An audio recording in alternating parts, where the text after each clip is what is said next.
दोस्तों हमारे यहाँ आजकल लोगों को एक समस्या बहुत ज्यादा देखने में आ रही है और वो है दाद खाज खुजली की समस्या। एक बहुत सिवियर प्रॉब्लम ये बन चुकी है, छोटे छोटे बच्चों से लेके बड़े बड़े लोगों तक होती है। और जब भी किसी एक व्यक्ति को होना ये शुरू होती है तो उसके पूरे परिवार में ये बीमारी जो है फैल जाती है। ये दाद होती है। यहाँ पर आप इस समय एक फोटो देख रहे हैं, इस फोटो को देखिए, ये दाद होती है। इसमें गोल गोल इस तरह की ये रिंग्स पड़ जाती हैं। इनमें बहुत ज्यादा इचिंग होती है, लाल लाल कलर के छोटे छोटे दाने पड़ जाते हैं।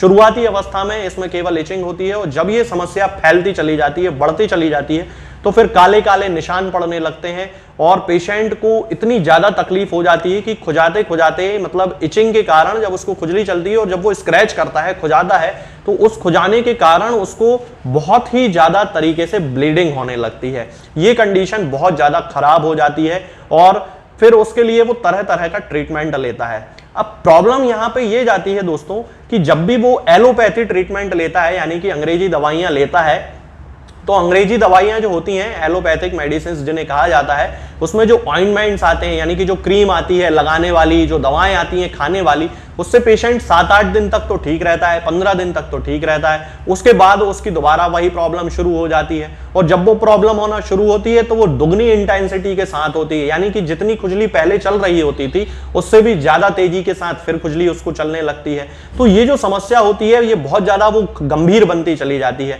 अब एक पेशेंट 2-4-6 महीने, 8 महीने, साल भर, 2 साल तक तो फिर एलोपैथी ट्रीटमेंट कराता रहता है, फिर कोई आयुर्वेदिक मलहम लेके आ जाता है और इस तरह से उसकी बीमारी जो है वो खराब हो जाती है, बीमारी की पूरी स्थिति उसकी खराब हो जाती है। तब उस कंडीशन में होम्योपैथिक दवाई उसकी बहुत ज्यादा हेल्प करती है।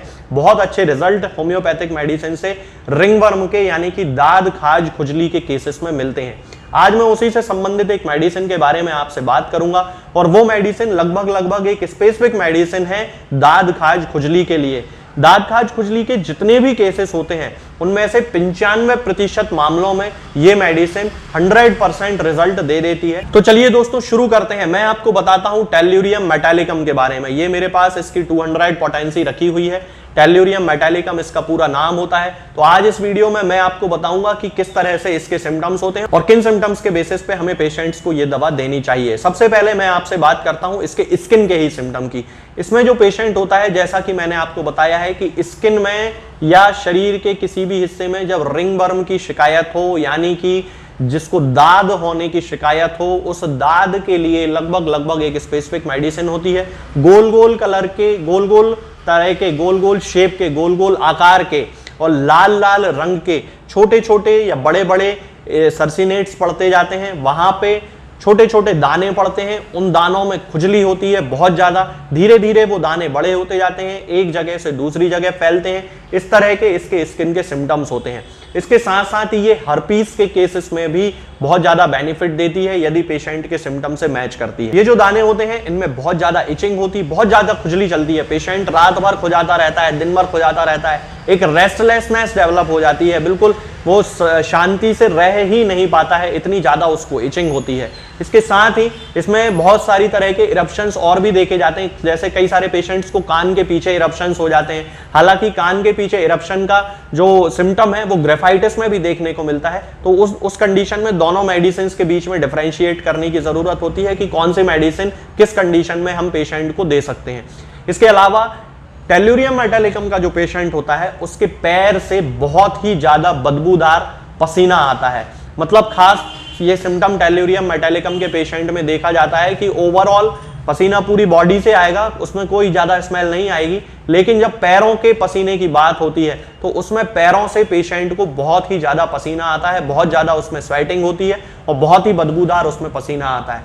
इसके अलावा यदि हम इसके हेड के सिम्टम की बात करते हैं तो ये जो पेशेंट होता है इसको भूलने की आदत होती है। फॉरगेटफुलनेस इसका एक बहुत इंपॉर्टेंट सिम्टम है।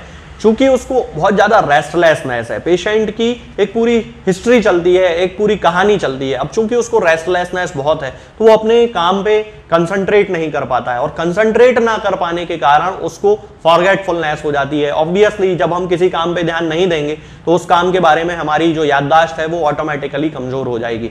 तो ये जो पेशेंट होता है उसको फॉरगेटफुलनेस डेवलप हो जाती है। इसके साथ में यदि हम इसके आई के सिम्टम की बात करते हैं तो आंखों की जो लिड्स होती हैं, यानी कि जो पलकें होती हैं, इन पलकों पे जो है इन्फ्लेमेशन डेवलप हो जाता है, सूजन आने लगती है, इचिंग चलने लगती है, इचिंग होने लगती है, खुजली चलने लगती है। इसके साथ साथ कंजंक्टिवाइटिस हो जाता है, वो बीमारी जिसे हिंदी में आंख आना कहते हैं। आंखों के यहाँ से कीचड़ निकलने लगता है, बहुत ज्यादा दर्द होता है, आंखें लाल पड़ जाती हैं, उनमें इचिंग होती है। तो कंजंक्टिवाइटिस के लिए भी टेल्यूरियम मेटालिकम का यूज किया जाता है, बहुत अच्छी मेडिसिन है। यदि हम इसके कान के सिम्टम की बात करते हैं तो बहुत ही ज्यादा स्पेसिफिक सिम्टम कान से रिलेटेड टेल्यूरियम मेटालिकम के देखने को मिलते हैं, और इसका सबसे इंपॉर्टेंट सिम्टम होता है ओटोरिया। ओटोरिया का मतलब होता है कि जिस किसी व्यक्ति के कान से पस निकलने की या डिस्चार्ज होने की शिकायत होती है, उसे ओटोरिया कहा जाता है। ये जो डिस्चार्ज होता है, इसमें एक खास तरह की स्मेल होती है, और वो स्मेल होती है मछली के अचार जैसी स्मेल। अब जिन लोगों ने मछली का अचार खाया होगा वो उस चीज को जानते होंगे कि वो कितनी बदबूदार स्मेल होती है। और सेम वैसी ही स्मेल टेल्यूरियम मेटालिकम के पेशेंट को जब कान से कोई डिस्चार्ज होता है, ओटोरिया की शिकायत होती है, पस निकलने की, मवाद निकलने की जब शिकायत होती है, तब उस कंडीशन में वैसी ही बदबू उस डिस्चार्ज में से आती है। यदि हम इसके नाक के सिम्टम की बात करते हैं तो दोस्तों पेशेंट को सर्दी की बहुत ज्यादा शिकायत होती है, खास तौर से उसकी जो नाक है उसको नेजल ऑब्स्ट्रक्शन की शिकायत होती है, नाक उसकी बंद रहती है, और जब वो खुली हवा में आता है तब उसे थोड़ा सा आराम मिलता है। यदि हम इसके कमर के सिम्टम की बात करें, पीठ के सिम्टम की बात करें, तो इसको कमर दर्द की शिकायत होती है, खास तौर से सैक्रम में, यानी कि रीढ़ की हड्डी का जो निचला हिस्सा होता है उस हिस्से में दर्द की शिकायत होती है, और वो जो दर्द है वो टच करने से बढ़ता है, यानी कि छूने से बढ़ता है। तब उस कंडीशन में टेल्यूरियम मेटालिकम उस पेशेंट की बहुत ज्यादा हेल्प करती है। तो दोस्तों यही जो सारे सिम्टम्स होते हैं ये स्पेसिफिक सिम्टम्स हैं जो मैंने आपको बताए हैं। इसके अलावा भी बहुत सारे सिम्टम्स होते हैं मेडिसिन के, लेकिन ये कुछ खास सिम्टम होते हैं जो किसी पेशेंट की मेडिसिन को इंडिकेट करते हैं। तो सबसे बड़ा जो सबसे खास जो सिम्टम है वो है पेशेंट को दाद होना। जिस भी पेशेंट को दाद होने की शिकायत है, ये जितने भी सिम्टम मैंने बताए हैं आपको वो मिलें अथवा ना मिलें, लेकिन यदि दाद है उस पेशेंट को, उस मरीज को दाद होने की शिकायत हो रही है, लाल लाल कलर के उसको शरीर पे चकट्टे पड़ रहे हैं, इस तरह के गोल गोल निशान उसको पड़ रहे हैं और उसमें उसे बहुत ज्यादा खुजली हो रही है, तब हमें टेल्यूरियम मेटालिकम का यूज करना है। शुरुआत में हमें टेल्यूरियम मेटालिकम की 30 पोटेंसी को यूज करना है। मैं फिर से दोहरा देता हूं, शुरुआत में हमें टेल्यूरियम मेटालिकम की 30 पोटेंसी को यूज करना है। उसकी 2 बूंद सुबह, 2 बूंद दोपहर में और 2 बूंद शाम को पेशेंट को देना है। इस तरह से कंटिन्यू हमें 15 दिन तक देना है।